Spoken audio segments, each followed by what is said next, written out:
Para mí es un gusto el poder platicar esta noche, bueno, esta tarde estamos grabándolo, pero usted está viéndolo en esta tercera emisión de Noticieros Expresa TV, hablar con el licenciado Enrique de la Madrid, un político mexicano, un referente sin duda alguna en nuestro país en materia política. ¿Cómo está, don Enrique? Bienvenido. Víctor, gracias y saludos a tu auditorio. Gracias por la invitación. Gracias, licenciado. Bueno, estamos viviendo un momento en nuestro país de blancos y negros. Estamos ante esta falta de claridad, un país dividido, democráticamente hablando. Hoy usted aquí está en la ciudad de Celaya hablando justamente de la democracia. ¿Cómo estamos? ¿Por qué decir que hay un déficit de democracia en nuestro país? Bueno, porque primero, gracias por la oportunidad. Yo creo que la democracia es un sistema que no solamente es electoral, ¿no? Pero sí es muy importante porque es lo que te permite quitar y poner a tus gobernantes, pero también lo más importante es que es una forma de vida.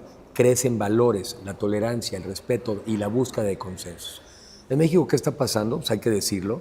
Con esta, sobre todo, hoy en día un solo partido político domina dos de los tres poderes, ¿no? El ejecutivo y el legislativo, los domina. Y estamos a punto de que domine también el poder judicial. Una de las reglas de la democracia es que haya separación de poderes. En el momento en que no haya separación de poderes, pues no hay democracia. Y ese es el problema. Ahora, hoy lo que preocupa es que a muchas personas, sobre todo los jóvenes, si les preguntas, ¿usted estaría de acuerdo en un gobierno autoritario si le diera resultados? Primero es muy mañosa la pregunta porque al final ponen si le diera resultados. Primero, yo no veo por qué necesariamente un gobierno autoritario va a ser más eficiente que un gobierno demócrata. Pero lo que yo digo a los que se equivocan cuando piensan así es que tú crees que te va a tocar del lado del gobierno, de los gobernantes autoritarios, y si te toca del lado de la oposición, y si te toca del lado de los de la crítica, pues la cárcel será tu destino. Por eso no es lógica esa forma de pensar. La democracia es donde todos pesamos igual, y yo creo más en la inteligencia de muchos que en la inteligencia de un grupito o de un iluminado. Acaba de dar un punto clave, licenciado. La oposición. ¿Hay una oposición en nuestro país hoy por hoy? ¿O por qué es que se está acabando esta democracia? Si realmente hubiera una oposición, no estaríamos hablando de una falta de democracia, ¿no lo cree? Bueno, hay varias cosas que también hay que recordarle al público. Los partidos de oposición, la suma de los votos de oposición en el Congreso pasado, en el Congreso Federal, ganaron 43% de los votos. Sin embargo, después, por una interpretación abusiva e incorrecta del poder de hoy, con el gobierno habiendo ganado el 50 de los votos, 53, tiene el 70 y tantos % de los asientos. Ese es un acto de abuso de poder y claro que hace ver que la oposición pareciera ser que es chiquita, porque la oposición y los que votamos diferente al gobierno, en la práctica nuestro voto ahora vale menos. Quiere decir que cuando yo voté pensando que mi voto valía de una persona, después por malas interpretaciones del INE e interpretaciones del Tribunal Federal Electoral, decidieron que mi voto quizá no vale ni .5. Ahí hay otro atentado contra la democracia. La teoría es que es un voto una persona, mi voto ya no vale el de una persona. Entonces, por eso la oposición también se ve disminuida. Y dos, porque también la gente quizá quedó un tanto desanimada de la elección. Pero la oposición no solamente son los partidos políticos, la oposición somos los ciudadanos que no estamos de acuerdo en el camino de las cosas y creo que es una obligación, si se piensa diferente, alzar la voz y dar opciones y oportunidades. Porque la alternativa no puede ser la rendición de la plaza, la alternativa no puede ser un país que no resuelve sus problemas de seguridad, la alternativa no puede ser una economía que no crece, como no está creciendo la en esta administración. Entonces, la oposición eres tú si asumes que quieres un país mejor. ¿Y cómo hacer entonces para que la gente se mueva a levantar la voz? Dice, bueno, democráticamente están los votos. Yo escuché en algún momento cuando se dio las elecciones, se ganó democráticamente, la gente salió a las urnas a depositar su voto y hubo una mayoría en el poder que hoy por hoy es pues prácticamente mayoría absoluta que si quiere hacer algún cambio a la Constitución, que ya lo estamos viendo. No es tan así. Otra de las reglas de la democracia es que la democracia y las elecciones tienen que ser, fíjate, dos criterios, tienen que ser equitativas y libres. Equitativa quiere decir que no puede haber un exceso de uno de los partidos utilizando recursos públicos del gobierno para apoyar a sus candidatos. En México eso sí pasa. O sea, el gobierno federal utilizó lana de todos los mexicanos para apoyar a sus candidatos. Viola el principio de ser equitativa. Luego, entonces no es democrática. Y libre.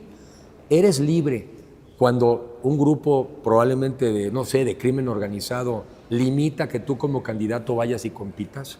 Cuando llegan a una urna e intimidan que tú votes. Entonces no, perdón que lo diga, pero tampoco tenemos una democracia en ese sentido. Entonces ya, si me dices que el resultado del juego de fútbol, cuando en uno de los equipos te quitaron al portero, había 5 jugadores, en el otro había 12, y te dicen que ganó el de 12, bueno, pues cada quien que crea lo que quiere creer. Eso no es un juego parejo, y por lo mismo no nos podemos sentir orgullosos ni de la democracia que tenemos, y mucho menos de los resultados que estamos obteniendo como país. Correcto. Escuchaba yo hace unos instantes fuera de cuadro que platicaba sobre el presidencialismo. ¿Está bien el presidencialismo? ¿Está mal el presidencialismo, licenciado? Es que el exceso es el que está mal. O sea, yo sí creo en un sistema presidencial porque creo que México se acomoda con la figura de un líder fuerte, está bien, nos ayuda, nos da unidad, pero ese poder presidencial, la historia nos ha evidenciado que cuando no tiene contrapesos, abusa, en México y en China, como dirían. En México hay muchos ejemplos de cómo el presidencialismo en el exceso nos ha dañado a los mexicanos y por eso se fueron construyendo contrapesos. Por eso tomamos ideas de otros del pasado y de otros países y decidimos una república y separación de poderes. Por eso a lo largo de los años también fuimos creando organismos autónomos e independientes. El presidente o la presidenta necesita contrapesos para que haya un debate de ideas. Y más cuando hablas de políticas públicas y el dinero de la gente, yo prefiero más gente discutiendo que unos poquitos resolviendo. Ayer salió un documental en YouTube sobre la evaluación de la cancelación del Aeropuerto Internacional de México, el Naim. Ese es un clásico caso de una política pública equivocada porque la tomó una sola persona a partir de los caprichos y no de un análisis, ¿sí? Y eso nos genera a todos los mexicanos un daño, porque esos 500,000 millones de pesos de la cancelación del aeropuerto pudieron haberse ido para que hubiera más policías en Celaya, para que hubiera más jueces, para que hubiera más médicos, para que hubiera más medicinas. Y los mexicanos a veces, ay, pues es que es dinero del gobierno. No, mijito, es tuyo, son tus impuestos. ¿Cómo que es dinero del gobierno? No existe el dinero del gobierno. Entonces, volviendo a la pregunta, contrapesos para poder discutir y al final del día tomar o la mejor decisión o la menos mala. Correcto. Y ya que hablando de decisiones y en este sentido de lo que viene con nuestro vecino país del norte, ¿cómo usted está viendo esta postura que está tomando el gobierno mexicano ante los aranceles? Hace unas horas estaba revisando algunos apuntes que usted había hecho en sus columnas y hablaba justamente de los aranceles. Recientemente hablaba sobre lo perjudicial que son los aranceles. ¿Por qué para Enrique de la Madrid son tan perjudiciales los aranceles, no solamente hacia el país externo, sino internamente, don Enrique? Te voy a poner un ejemplo muy claro y le aplica a Celaya. Ahora que venía para acá, Celaya es una zona que exporta muchísimo también a los Estados Unidos o, por ejemplo, autopartes. Y lo ha podido hacer porque somos parte de un tratado de libre comercio con los Estados Unidos. O sea, nosotros no nos cobran aranceles si los queremos exportar. Pero imagínate que ahora nos empezaran a cobrar 10%, 25% de aranceles. Quiere decir que las autopartes de Celaya se volverían 25% más caras en Estados Unidos. Pues lo más probable es que te las dejen de comprar en Estados Unidos. Lo más probable es que se te caigan las ventas de Celaya y si te vas para atrás, se te cae el empleo y se te cae la proveeduría. Lo que está haciendo el gobierno del presidente Trump está muy mal. Se van a dañar ellos y nos vamos a dañar nosotros. Ahora, a mí lo que me preocupa es lo que hace el gobierno mexicano. Está bien que esté defendiendo el tema de los aranceles, pero al mismo tiempo siguen destruyendo el Poder Judicial. Siguen peleándose en destruir los organismos independientes. Siguen sin darle incentivos a la inversión. Entonces, un gobierno que quisiera enfrentarse a los Estados Unidos tendría que primero convocar a la unidad nacional. Pero esa unidad nacional no la vas a lograr si sigues haciendo tonterías que impiden que muchos nos podamos unir. Entonces, en resumen, lo que está haciendo el presidente Trump está mal, pero en México, para poder juntos ir en contra de esas políticas, tenemos que unirnos y no nos podemos unir. Así me lo dicen algunas gentes en mi WhatsApp, perdóneme, ahora sí no estoy con usted. No estoy con un gobierno que quita el Poder Judicial. No estoy con un gobierno que se vincula con el crimen organizado. No estoy con un gobierno que destruya las instituciones. ¿Cómo nos vamos a unir así? Correcto. ¿Y China? ¿Qué tan necesario es China para nuestro país? A ver, China también ya es un socio estratégico del mundo, lo es para los americanos, lo es para los americanos. Te doy un dato que, si no es exacto, es aproximado. Quizá el 40% de los coches de General Motors que después compramos en México, en Estados Unidos, están hechos en China. Un porcentaje altísimo de los Teslas que se venden en Estados Unidos están hechos en China. Entonces, esta guerra contra China, pues nada, los chinos se volvieron también muy buenos y muy competitivos. Lo que no gusta de los chinos es que a veces hay lo que le llaman dumping, que es prácticas que no son correctas. Bueno, pues combatamos las prácticas incorrectas, pero los chinos ya son parte del juego del mundo y ya son parte de las cadenas de valor del mundo y ya son parte de los productos que compran los americanos en Walmart y que les ha permitido a los americanos tener un mejor nivel de vida.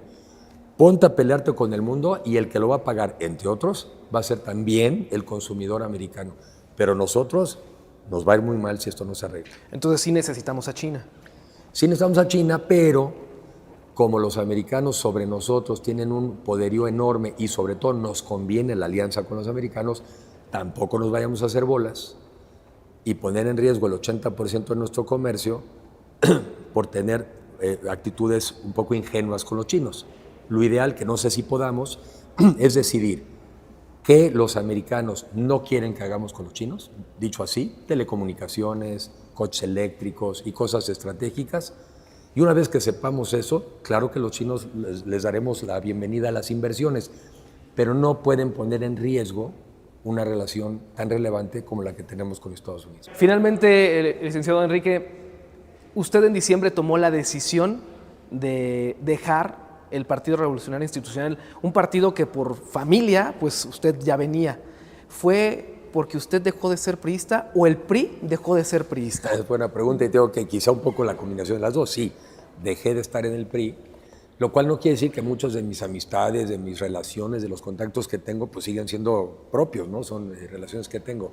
Pero sí, yo creo que también yo ya no lo vi como la plataforma que me imagino fuera suficiente para impulsar los cambios que tradicionalmente el PRI impulsó en el pasado. O sea, el PRI de Lázaro Cárdenas, ¿no? Con la construcción del sistema político, el PRI, digamos, de los años del desarrollo estabilizador, 54-70, del crecimiento de la economía, después también del de la apertura comercial. Bueno, o sea, eso pues pasó también a partir de un sistema. Yo, esa es mi opinión, ya no veo que esa sea la plataforma a partir de la cual tú puedas lanzar las siguientes transformaciones del país. Entonces, yo también la decisión que tomé y la pensé mucho era, a veces te tienes que mover de lugar para escuchar mejor y a veces te tienes que mover de lugar para ser escuchado. Entonces, yo creo que sí, llegué a esa conclusión de que yo ya me tenía que mover de lugar. ¿Es por la dirigencia o es por la esencia del partido? Pues el conjunto, ¿no? O sea, finalmente un partido pues es lo que es hoy, es su dirigencia, es todo. Porque 70 años, ¿qué fue lo que... No, bueno. ¿En qué parte falló el PRI? No, a ver, el PRI primero pues es eso, es una historia de 70 años con altos y bajos. Yo creo que como las personas y como los países. No, yo analizo la coyuntura actual y con miras hacia adelante. Yo analizo dónde puedo contribuir más, dónde puedo exponer más mis ideas, dónde puedo llegar a más gente, dónde puedo ser escuchado mejor. Y esa fue la decisión. Dije, yo creo que yo me tengo que mover, me voy a mover yo. También pensando que ya era muy difícil mover lo que ahí está pasando. Pero más bien, ¿dónde me muevo yo? Usted, pero la ciudadanía lo escuchaba yo también decir hace unos instantes, que se requiere de una plataforma política y que la gente la haga suya para poder expresarlo. Pero entonces, si no está uno en una plataforma política... Es que yo decía en alguna otra plática que plataformas hay muchas y la plataforma política o partidista es una. Pero por yo ahorita yo no necesito una plataforma partidista para hacer lo que estamos haciendo tú y yo. Y estamos haciendo política porque estamos hablando de cosas del país, de la cosa pública, ¿no? No necesito.